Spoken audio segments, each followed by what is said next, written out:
Hello guys, তোমাদের বলি, তোমাদের এটা জানানো হয়নি। এই কনসিলারটা কদিন আগে আমার দিয়ে গেছিলো, কিছুদিন পরেই আমার বোনের বিয়ে যেহেতু।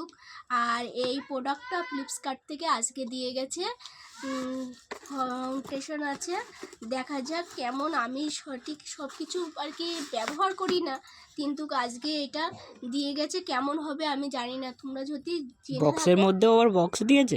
হ্যাঁ দেখ না রে, বক্সের ভিতরে আবার বক্স। পেন দিয়ে কাটো।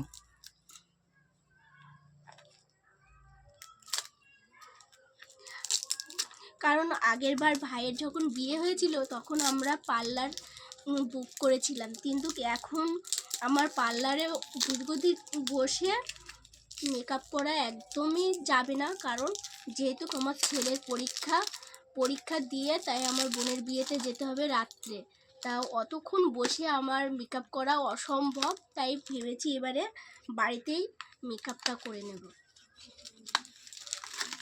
তাড়াতাড়ি বার করো। এই ফাউন্ডেশনটা দিয়ে গেছে।